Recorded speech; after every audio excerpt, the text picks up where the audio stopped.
Hi there, I'm Emily. I'm course leader of history here at Huddersfield New College. I wanted to start with a quick reminder of the topics that we study here as part of our A-level. The first one is the quest for political stability in Germany between 1871 and 1991. The second topic is conflict and reformation, which is the Tudors 1529 to 1570. And our final topic is civil rights and race relations in the USA between 1909 and 2009. And our task today will focus on the third and final topic, which is the coursework topic. The question that we're going to address in this session is, during the civil rights movement between 1950 and 1970, what brought about the most change? Was it non-violent activism or was it militant activism? But first of all, I want to outline some of the key problems that African Americans faced in this period. First of all, they faced a huge amount of violence from white supremacist groups such as the Ku Klux Klan.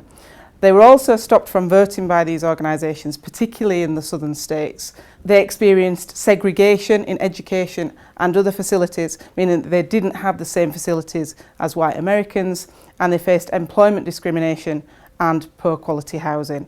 So to go through non-violent activism and militant activism, the tactics involved and the achievements that they had, I'm going to hand over to two of my wonderful students, Amy and Hayden. Hi, I'm Amy. So one of the main types of activism was non-violent. One example of this is litigation, which was used by the NAACP, seen in the Brown versus Board education. This is where they deemed education unconstitutional if there was segregation involved, and it ended in segregation being removed within schools. Another form was direct action, which is seen through sit-ins where African Americans would go into white-owned cafes and they would sit there through violence given to them by white people, and this showed that they wouldn't play into negative racial stereotypes. Another one was marches and speeches, which can be seen through the March on Washington, where 250,000 people went, showing the support towards the movement, and it put political pressure on the government. Hi, I'm Hayden, and I'm here to talk about the Black Power movement. The Black Power movement became particularly popular after 1965, as people lost faith with the non-violent movement. The most famous proponent of this movement was Malcolm X, who enforced self-defence and violent protest as he wished to receive civil rights for blacks by any means necessary. This led to a series of race riots during the 1960s as violence spilled out, particularly in Detroit in 1967, as seen here. This movement was very successful in including those left behind by the non-violent civil rights movement and Martin Luther King's peaceful protest. However, it was unsuccessful in some ways, as it led to an increase in fear, especially from the people at the top. So over to you. It's now your turn to have a go at answering this question. What brought about the most change? Was it non-violent activism or was it militant activism? I'd like you to write a paragraph explaining your answer. Please try to refer to some of the precise evidence that Hayden and Amy gave you earlier. So hopefully by now you have had a go at writing this paragraph. I want to very quickly show you some of the answers you could have included. So here's some of the key things that you could have included. Direct action, press attention, mass movement, all strengths of non-violent activism, but of course not all Americans benefited, particularly those in the northern states of America.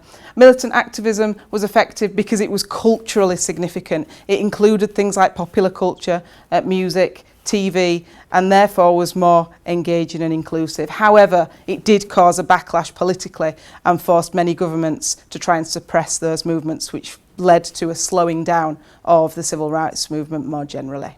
An example to this question would be, non-violent civil rights was the most significant factor in creating change, as it showed how the African American community could unite peacefully and overcome segregation in any state. It allowed them to create white allies by not playing into negative racial stereotypes.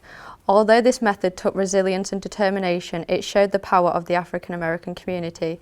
A significant figure of the civil rights movement was Martin Luther King. He was one of the most influential and well-known civil rights activists.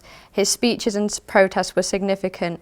This can be seen through the 1963 March on Washington, which generated an audience of 250,000 people, showing how his personality created media attention and support for the movement, allowing it to put pressure on the government. This can be seen as President Kennedy was forced to draw up the 1964 Civil Rights Bill, which was essential to gain equality. One memorable moment was at the speech I Have a Dream, which has still remained an inspiring speech till nowadays. His work inspired many civil rights leaders, showing even after his death he helped the movement. He led the march on Birmingham, which had significance because they stood up to the politician Bull Connor, who was a pro-segregationalist. He used hose pipes and violent dogs to stop the protesters, however they carried on, highlighting the resilience. This was a significant turning point for the civil rights movement because segregation was ended in Birmingham, which was notorious for being the most racist state. Their efforts were projected all over due to the mass media attention, especially from the presence of Martin Luther King. It was addressed by President John F. Kennedy, which created huge social change by removing segregation in Birmingham, gaining support from all races and showing that they weren't going to settle with being oppressed. Okay, so that's a flavour of the kind of things you will learn about if you come to Huddersfield New College and study A-level history. I hope you've enjoyed it and I hope we see you very soon.